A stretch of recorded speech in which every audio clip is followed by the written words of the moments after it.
육산지방선거 끝난 다음에 아직 마무리가 되지 않았습니다.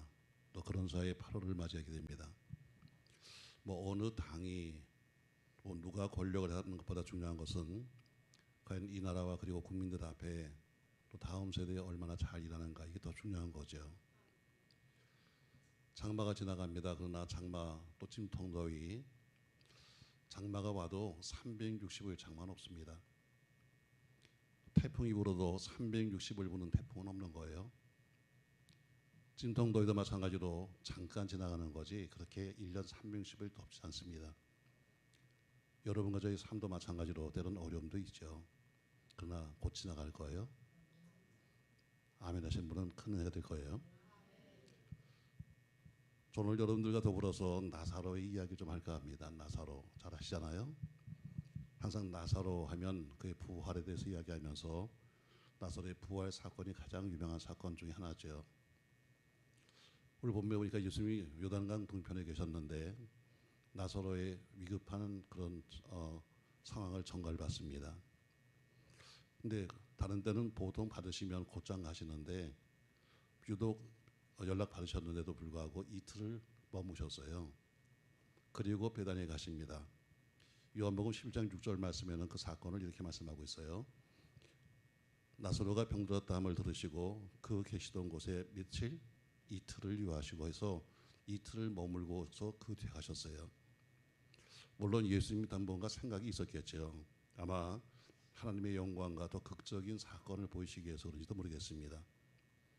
자, 100리가 넘는 길이에요. 근데 나사로가 죽었습니다 하는 전가를 가지고 오는데 하루, 또 와서 그 전가를 받고 예수님께서 또 오시는데 하루, 그리고 머무신 거 이틀 하면 주로 4일, 나흘이 지나잖아요. 나흘 뒤에 나사로의 고향 베다니에 오셨습니다. 도착해 보니까 나사로는 이미 죽은 지 나흘 되어서 시체는 무덤에 들어갔고 냄새가 날 만큼 부패되었다, 이렇게 말씀하고 있어요. 그러니까 예수님이 오시지 않는 4일 동안 그들이 가진 것은 오직 절망뿐이었습니다. 근데 이 절망스러운 상황 속에서 예수님이 오시니까 절망이 끝나고 희망이 생겼습니다. 우리도 마찬가지로 예수님 오시지 않으면 절망이에요. 어떤 상황에 있든지 절망인데 그분이 오시면 희망으로 바뀝니다. 오늘 본문에 보니까 예수님이 베다니에 오셨는데 먼저 나사로는 죽었으니까 그의 누이 마르다가 영접을 나왔어요. 그 뒤에 동생 마리아도 찾아왔지요. 근데 그들이 와서 하는 얘기가 뭐냐면, 예수님 좀 진작 오시죠.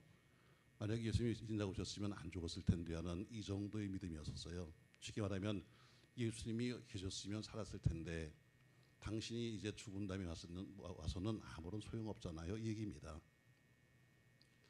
결국 초보적인 믿음이죠. 예수님은 결국 나사를 통해서 부활을 가리키고 계신데 그들은 부활은 믿을 수가 없고 그냥 병 고치는 정도의 예수, 병 정도 고치는 예수만 믿었지 수고자로 어떻게 살려, 이렇게 생각했을 거예요. 만남이 끝났습니다. 인사 끝났어요. 그리고 나사로의 무덤에 갔는데 이미 죽은 지 나흘 되어서 냄새가 난다고 합니다. 근데 이 사건이 놀라운 사건인데 다른 복음서에는 없습니다. 요한복음만 기록되어 있어요. 오늘은 나사로가 살아난 사건을 이야기하면서 여러분과 저희 모든 삶이 나사로 같이 힘든 상황이다 할지라도 과정이 있습니다. 다시 말해 성경 66권 말씀은 하나님의 공식이에요. 말씀은 공식입니다. 아멘.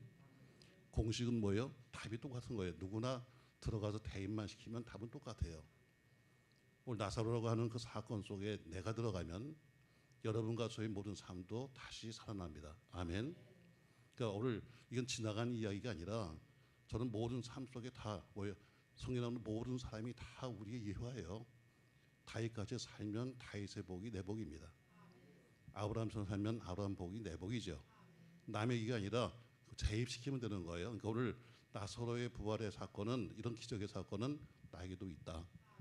나도 거기서 일어났던 몇 가지만 똑같이 할 수 있다면 나도 결과는 똑같습니다. 자, 오늘 전 여러분에게 말씀 3가지 하려고 그래요. 몇 가지? 4가지 하면 더운데 땀나지. 자, 오늘 주님께서 오셔서 하신 말씀이 뭐냐면요, 제일 먼저 하신 말씀이 34절 말씀에 보니까 그를 어디에 두었으며 이렇게 말하면서 도대체 어디 두었냐 이렇게 말합니다. 주님이 질문했어요. 도대체 나사로를 어디다 두었지? 이렇게 묻습니다. 예수님이 나사로가 묻힌 곳이 어디냐고 묻는 거예요. 이 무덤의 위치를 묻는 것은 예수님께서 가서 헌화하거나 무슨 문상을 요는 것이 아닙니다. 모든 걸 다 하시는 주님께서 나사로의 무덤 위치를 모르시겠어요? 몰라서 묻는 게 아니죠. 근데 오늘 그 속에는 뭔가 주님이 하실 기적이 있는 거예요. 자, 마리아가 그 예수님을 바로 나사로의 죽은 현장으로 모시고 갔습니다. 물어볼만 합니다. 도대체 예수님 왜 모르시는 거예요? 이미 오빠는 죽었는데 왜 모르시는 거예요? 이렇게 물을만 한데 아무런 질문도 없이 그냥 예수님께서 어디 두었니? 했더니 예, 여기입니다 하고 데리고 모시고 갔어요. 이게 여러분과 제 신앙의 핵심입니다. 예수님이 오늘 나사로가 죽었다는 사건에 대해서 우셨다고 말씀했어요. 그만큼 사랑한 거죠. 자, 오늘 여러분과 저희가 가장 중요한 것은 뭐냐면 우리의 삶의 문제, 여러분과 제가 죽은 이 나사로가 어디 있냐 한 것처럼 예, 여기입니다는 것처럼 삶의 문제 현장을 주님께 보여드리는 겁니다. 여러분과 제가 보여드려야 돼요. 주님이 원하시는 거예요. 다 아시지만 그러나 어디 나사로가 있지? 하고 묻는 것처럼 냄새나는 여러분과 저의 삶의 현장을 주님께 보여드려야 합니다. 그러면 주님께서 어때요? 그것을 가지고 일하시는 거죠. 우린 자꾸 감추려고 합니다. 주님이 여러분과 저희 모든 상황을 다 아시고 계시잖아요. 어떤 것도 다 아시고 계신데 우리는 어떻게 그냥 보여드리면 되는 거예요. 제가 이렇게 힘들어요. 제가 이렇게 지금 살기 어렵습니다. 제가 지금 육신의 질병이 너무 어렵습니다. 저는 아무래도 힘들 것 같아서 이 상황을 보여드리면 되는 거예요. 그러니까 마리아가 한 것은 뭐예요? 예수님을 안내한 것밖에 없어요. 사람들은 자꾸 숨기려고 합니다. 주님은 숨기지 말고 자꾸 내보여라 하는데 지금은 고백하라고 하는데 자꾸 우리는 숨기려고 그래요. 언제부터? 에덴 동산부터 그랬어요. 에덴 동산부터. 하나님이 아담이 도대체 무슨 짓을 했는지 다 아시죠. 그들의 아담과 하와의 지금 상태가 어떤지 다 아시죠. 어디 숨었는지 다 아십니다. 지금 뭐가 필요한지 다 아세요. 근데 하나님께서 물으십니다. 창세기 3장 8절에 보니까 이렇게 말씀하고 계세요. 같이 한번 읽습니다, 여러분. 그들이 그날 바람이 불 때 동산에 거느시는 여호와 하나님의 소리를 듣고 아담과 그의 아내가 여호와 하나님의 낯을 피하여 동산나무 사이에 숨었다. 하나님의 낯을 피했다고 그랬어요. 도대체 어딨니? 했더니 어디요? 낯을 피했습니다. 자, 9절 말씀 보니까 여호와 하나님이 아담을 부르시며 이르시되 내가 어딨냐 이렇게 묻습니다.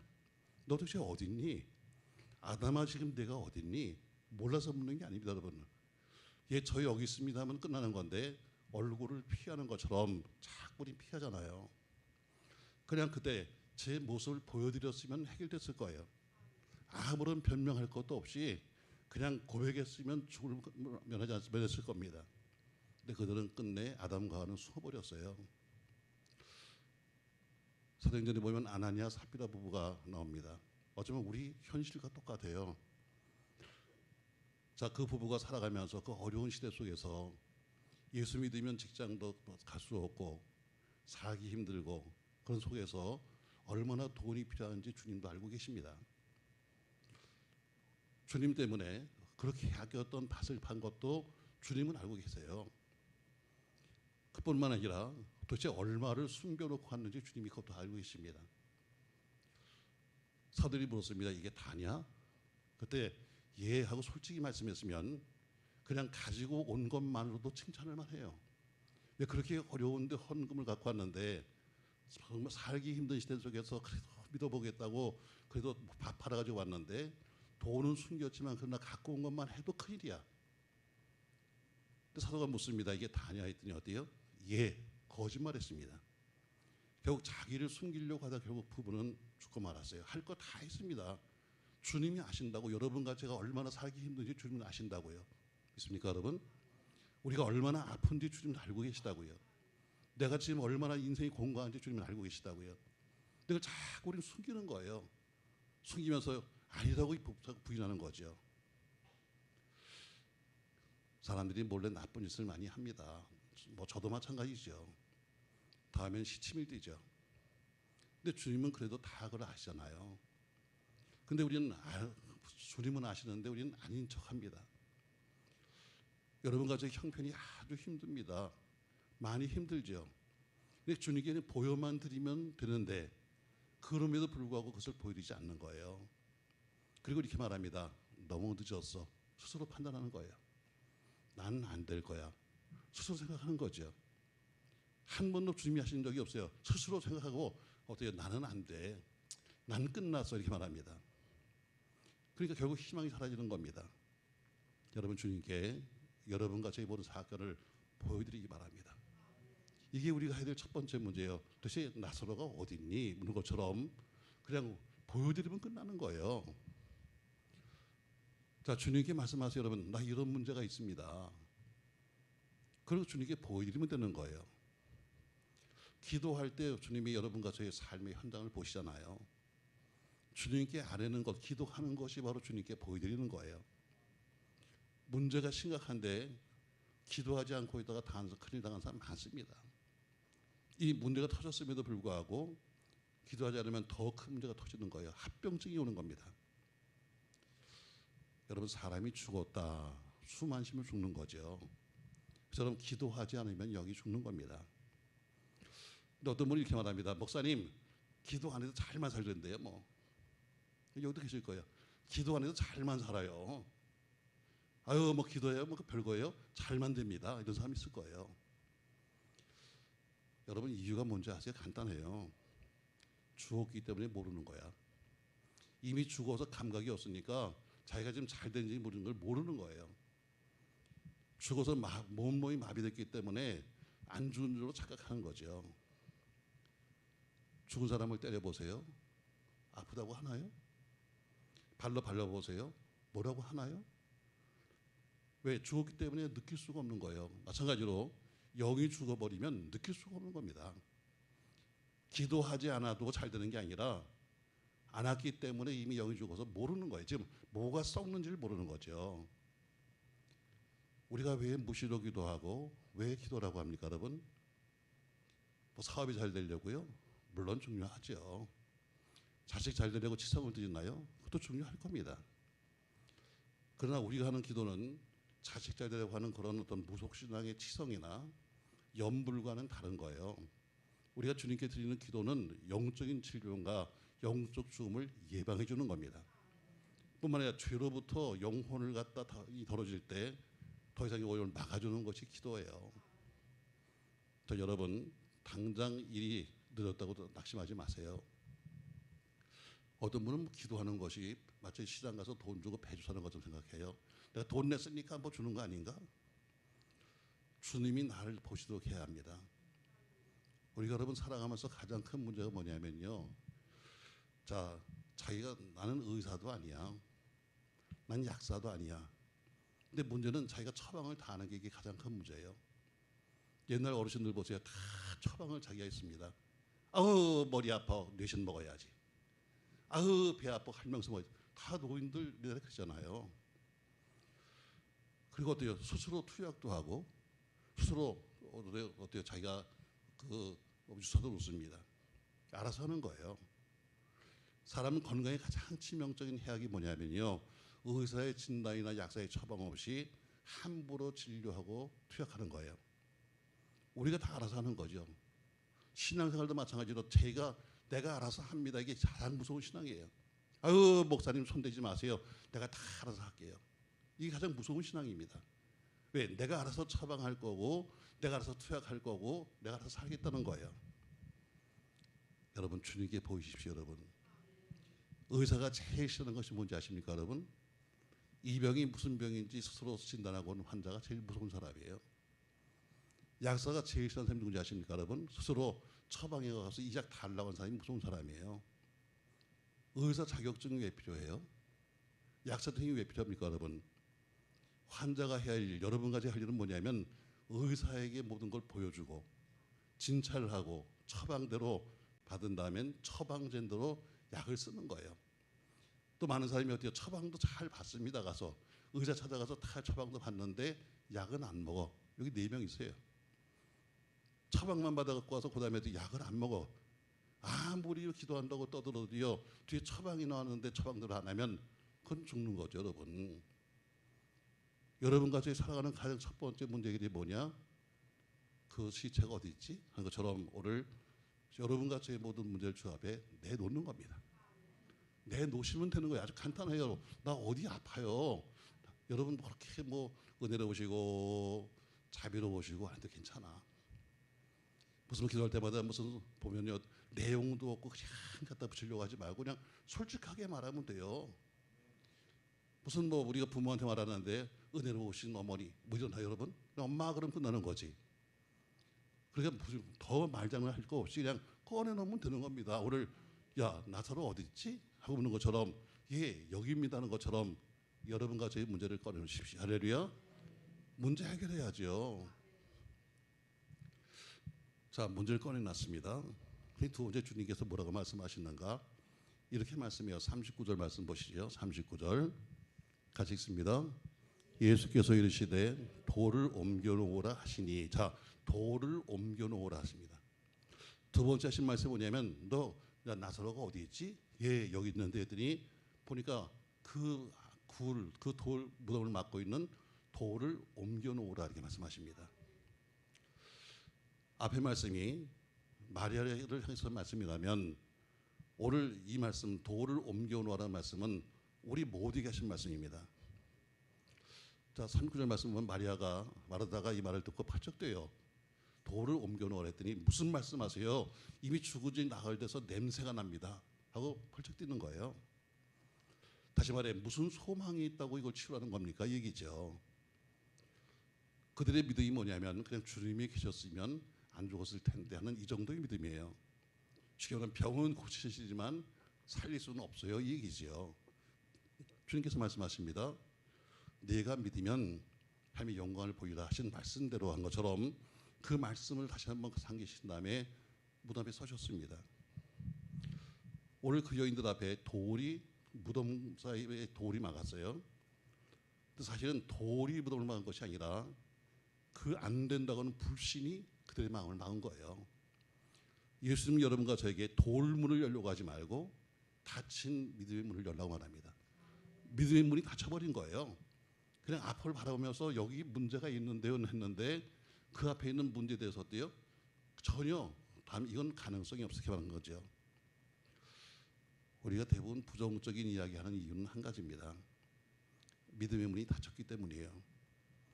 주님은 질병만 아니라 죽음도 정복하십니다. 냄새가 나면 어때요? 주님은 무에서 유를 만드신 분입니다. 근데 상한 것은 아무런 의미가 없는 거예요. 말하다가 할 것은 염려가 아닙니다. 이거 안 될 텐데 하는 염려가 아니라 돌을 옮기는 것만 하면 되는 거예요. 성경은 여러분과 저에게 말해요. 모든 염려를 다 주께 맡기라고 말합니다. 모든 염려예요. 요거는 되고 요건 안 되는 모든 염려 다 주께 맡겨라. 그러면 주님이 필요한 모든 것을 조치하실 거예요. 여러분과 제가 은혜 받는데 가장 장애가 뭐냐면요. 우리 마음에 가로막힌 돌입니다. 우리가 살려면 돌을 치워야 돼요. 왜냐하면 그 돌이 여러분과 저 사이를 주님과 나를 막기 때문입니다. 우리가 밭을 읽으려면 돌을 치워야 합니다. 그래야 뭘 심을 수 있죠. 돌을 치우지 않으면 절대로 그 밭을 쓸 수 없습니다. 집을 지으려도 역시 돌을 치워야 합니다. 몇 년 걸릴지 모르지만 그러나 돌을 치우지 않으면 아무것도 못하는 거예요. 신앙생활 잘하는 비결이 뭐예요? 간단해요. 돌을 치우는 거예요. 주님과 나 사이에 돌을 치우는 겁니다. 아멘. 부부 사이 여러분 좋은 게 뭐 여러분? 부부 사이에 돌을 치우는 거예요. 자, 끄떡끄떡 거려봐. 아주 쉬워요 여러분. 그냥 주님과 나 사이에 가로막은 돌을 치우면 어떻게 하게 되는 거예요. 가족도 마찬가지로 가족 간에 막혀있는 돌을 없애버리면 되는 겁니다. 주님과 나 사이에 장애물을 제거하면 되는 거예요. 죽어있는 우리의 생명이 주를 만나는데 장애물이 있기 때문에 못 만나면 그것이 뭐예요? 돌이죠. 무덤을 막고 있는 돌 치우셔야 합니다.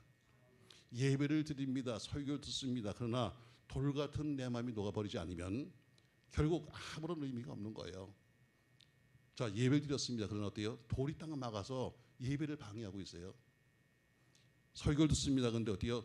그 돌이 딱 막아서 설교가 들리지 않습니다. 찬송가에도 그런 찬송이 있잖아요.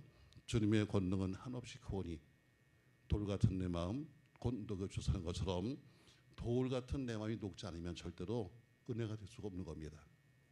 돌을 치우시기 바랍니다. 거기에 주님이 계십니다. 그 돌은 문제는 뭐예요? 주님이 치우시는 게 아니에요. 그 돌은 내가 치우는 겁니다. 내가 살려면 돌을 내가 치워야지 주님이 야, 저 돌을 내가 옮겨줄게가 아닙니다. 저 가로막은 돌은 네가 치워를 마르다에게 말씀합니다. 마르다야 돌을 치워라 한 것처럼 돌은 내가 치우는 거지 주님이 치우는 게 아니에요. 41절에 보니까 돌을 옮겨놓으니 돌은 예수님이 옮긴 게 아닙니다. 문제를 제기한 자신 불신의 마음을 가지고 있는 마르다에게 말씀하셨고 마르다가 스스로 그 돌을 옮기는 겁니다. 그 당시 관습이 예수님 같은 경우에는 아리마대 요셉의 무덤에 들어가셨잖아요. 아리마대 요셉은 부자고 관원입니다. 굉장히 잘 사는 사람이죠. 그래서 그가 갖고 있는 앞으로 무덤으로 쓸 굴은 큰 굴이었었고 굴이 컸기 때문에 가로막은 돌도 컸어요. 그래서 예수님의 그 무덤은 장정 서너 명이 굴려야 될 정도로 큰 돌로 막았다고 그랬어요. 나사로는 가난했습니다. 그래서 나사로는 어때요? 그냥 작은 굴 속에 집어넣었을 거예요. 그러나 앞에 나왔던 돌을 여자가 혼자 가서 들고 내긴 쉽지 않아요. 근데 예수님은 남자야. 그건 남자가 해야 되는 거 아니야? 근데 예수님 말씀하시기를 야, 내가 해줄 게가 아니라 네가 돌을 굴리라는 거예요. 여기 신학자는 두 가지의 그 의견을 제시합니다. 첫 번째는 자, 예수님께서 마르다야 너 떠들지 말고 저 돌을 굴려 했더니 아, 내가 어떻게 그걸 굴려요? 동네 내려가서 청년들을 불러다 굴렸다 하는 학설도 있습니다. 예, 여자가 할 수 없는 거니까. 또 한 가지 학설은 마르다가 예수님 말씀에 의지하여 돌을 밀었는데 뜻밖의 돌이 굴러갔다. 이렇게 가설합니다. 왜? 돌은 큰데 여자의 힘으로 도저히 안 되는 거거든요. 전 두 번째 가설에 동의합니다.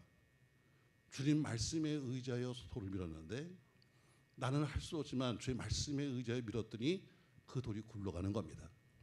맞습니다, 여러분. 저는 이렇게 말해요. 가로막은 돌, 분명히 가로막은 돌에 손을 댄 것은 마르다입니다. 그러나 그 뒤에서 믿은 것은 주의 능력입니다. 여러분과 제가 가로막고 있는 그 돌에 손을 대는 것은 우리가 대는 거예요. 그럼 내가 대고 최선을 다하면 그 뒤엔 뭐예요? 주님이 하시는 거죠. 열릴 수 없는 것, 해결할 수 없는 것, 될 수 없는 것이라 최선을 다하면 그의 주님의 능력의 손이 함께할 줄로 믿으면서 명령하신 분은 예수님, 실행은 여러분과 제 몫입니다. 우리는 그것도 주님보다 해달라는 거예요. 주님, 여기 문제가 있어요. 이것도 주님이 하세요 그러는데 주님은 그거 안 하십니다. 문제를 내가 갖고 왔으면 그래 돌은 네가 굴려라. 돌은 네가 굴려라. 그러니까 하나님이 하실 목이 따로 있고 내 목이 따로 있는 거예요. 그냥 알아서 다 해서가 아니라 나 이제 문제를 제기했으니까 그럼 돌을 굴려. 돌은 내가 굴려야 됩니다.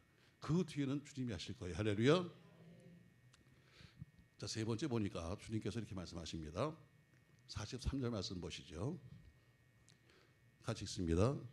이 말씀을 하시고 큰 소리로 나사로야 나오라 부르시니 죽은 자가 수족을 배로 동인 채로 나오는데 그 얼굴은 수건에 쌓였더라. 예수께서 이르시되 풀어놓아 다니게 하라 하시니라. 아멘. 자, 돌이 옮겨졌어요. 그 다음에 돌을 옮긴 다음에 주님께서 하늘을 향해서 기도했습니다. 41절에 보니까 돌을 옮겨 놓으니 예수께서 눈을 들어 우러러보시고 이르시되 아버지여 내 말을 들으신 것을 감사합니다 하면서 기도를 응답하신 것을 감사하다고 감사기도 하십니다. 아마 나사로가 죽었다는 소식을 들은 예수님께서 먼저 기도하신 것 같아요. 하나님, 나사로 살려주세요. 하나님의 영광과 권세를 나타내기 위해서 부활의 기적을 주세요 하고 기도했었던 것 같아요. 만약에 직접 사람들이 나사로의 부활을 직접 눌러볼 수 있다면 정말 주님이 하늘로 오신 것을 믿지 않겠습니까? 기적을 주세요 하면 이렇게 기도했을 거예요. 기도를 마치는 예수님께서 그 돌이 굴러간 무덤을 향해서 말씀하시기를 큰 소리로 나사로야 나오라 이렇게 말씀하십니다. 주변 사람이 다 많이 있었을 거예요. 그리고 놀랬을 겁니다. 아니 비웃었을 거예요. 무슨 소리 하는 거야? 무슨 죽은 시체 보고 나오라고 그래? 했을 거예요.